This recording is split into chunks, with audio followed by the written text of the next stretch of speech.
lounging, son.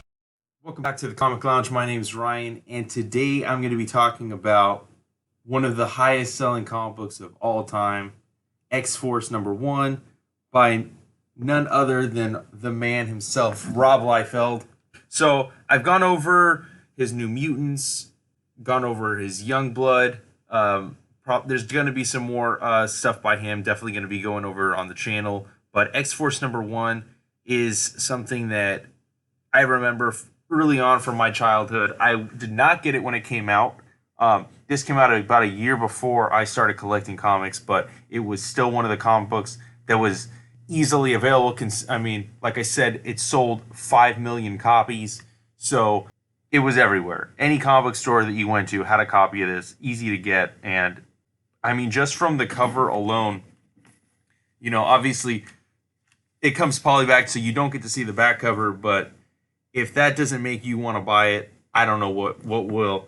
I mean, not to mention that this was the highest selling comic book that featured not one of like the more marquee titles. It's X-Force, brand new title with no ties to any of the like major characters. I mean, as of, you know, like now we know Cable is Scott Summers and Jean Grey's son, but you know, at the time he still was the man of mystery and was one of my favorite characters as a kid. So I thought that with this being the 30th anniversary this year, why not go through it and take a look at some really dope art in the process. So, you know, we got the team. We got Cable, created by Liefeld. Shatterstar, created by Liefeld. We got Warpath. We got Boom Boom. And we got Domino, who, as of this moment, we think is the real Domino, but later on in X-Force 11, we learned she was not real. Of course, Cannonball, Feral. Like, this lineup was really cool. And what's really dope, too, is, and what I really love about Liefeld's art, is how action-packed it is, how much energy exudes off the pages. And I love the callback here. This is a little bit of a callback from an issue of New Teen Titans by Marv Wolfman and George Perez. I can't remember the exact issue. I do know that at first glance you can see it, and then in Rob's Robservations podcast, he even touches on that as well. I just can't remember the exact issue. But this was when Liefeld was firing on all cylinders, just really creating some dynamic art. It was a really exciting time in comics. This is right before, you know, Liefeld, McFarlane, Larson, Valentino, Jim Lee, Mark Silvestri, Wills Portasio all left to go do Image Comics. This is the last series he worked on. It's really just some of like my favorite of his art, you know, like I miss Widow's Peak Cable. That's something that I always really enjoyed. I loved his designs for the characters. And, you know, he even says it, like, he doesn't spend a lot of time on backgrounds. And that's something that a lot of people talk about. But that's why his character work and his figure work really takes center stage. His fight scenes are always really dope. Shatterstar being, you know, another one of my favorite creations of his. Deadpool is #1. Obviously, as I've said on the channel many times, Cable a close second. And then it would have to be Shatterstar and Domino tied for like third. But this was, you know, back when the mystery was still around with Cable. Nobody knew who he was. He was a man at a time. You know, Liefeld really putting his stamp on like trying to capture that same magic Wolverine was experiencing at the time. Obviously now both Wolverine and Cable don't have that mysterious background. See like the manga influences here where he, you know, no background, just a lot of line work. Of course, the cross hatching that the '90s is famous for.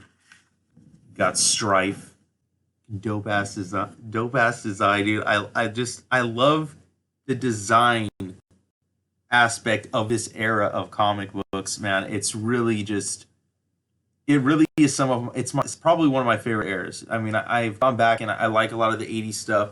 '90s is both for nostalgia reasons, both for that's when my comic book fandom started, and then I probably say early 2000s are some of my favorite eras. But, you know, we don't even know who Strife is at the time. Later learned that the reason he's such a great foil as a villain for Cable is that he's actually a clone of Cable.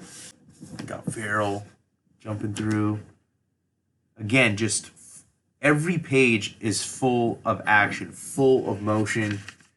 Just the detail that Liefeld is putting in, like, and he's only gotten better. He's only gotten better as time's gone on. But to think that he had only been in the industry, I think, for like a short few years, by the time that this book dropped, and with the popularity from his Hawk and Dove, then he goes to New Mutants and debuts this team.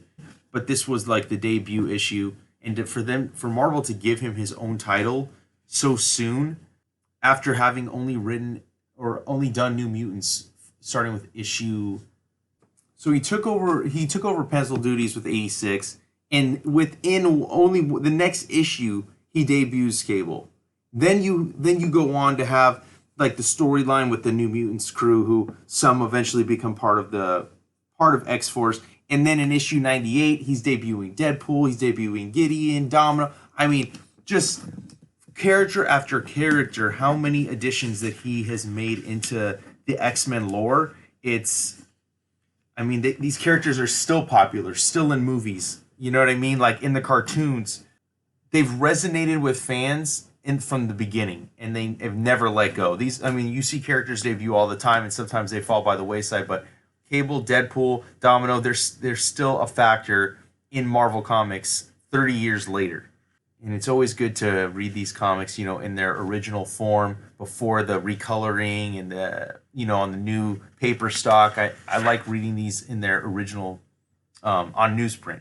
There's something about reading comic books in newsprint that just really enhances my reading experience. And nowadays, like, the paper stock is, it's all over the place. Marvel has theirs, DC has theirs, and then you see indie stuff. But there's nothing like cracking open an old Marvel 90s comic, DC comic too. This paper stock, man. Got another creation. We got Bridge, hunting Cable and his X-Force crew.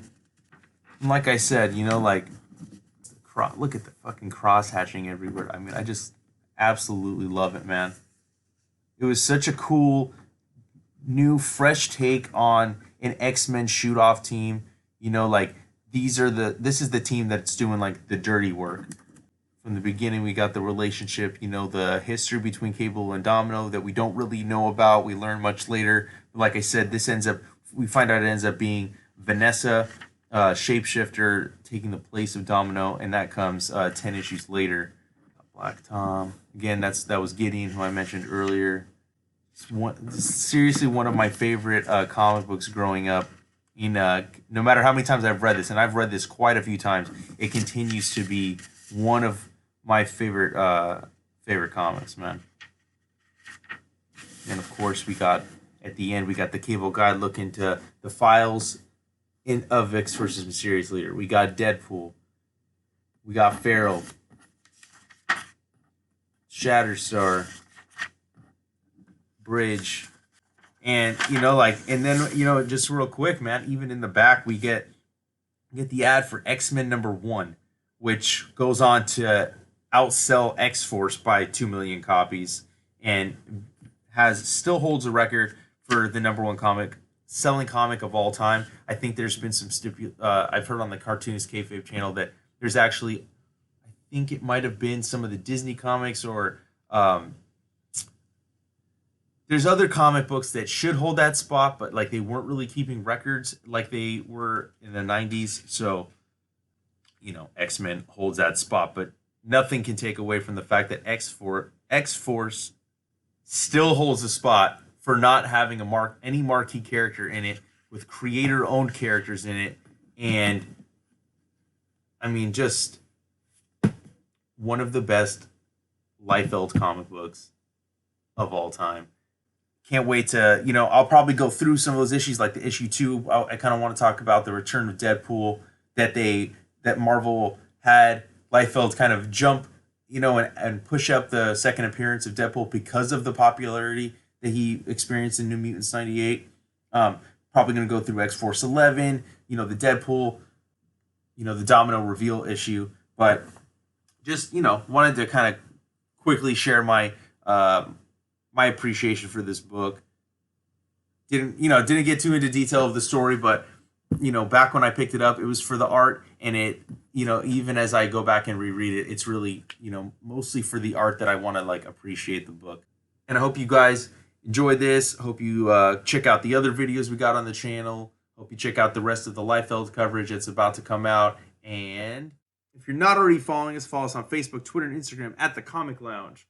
Throw your comments or suggestions down below, or email us thecomicloungepod@gmail.com. Like, follow, and subscribe, and hit that bell icon so you're notified every time a new video goes up. And on that note, I'm out.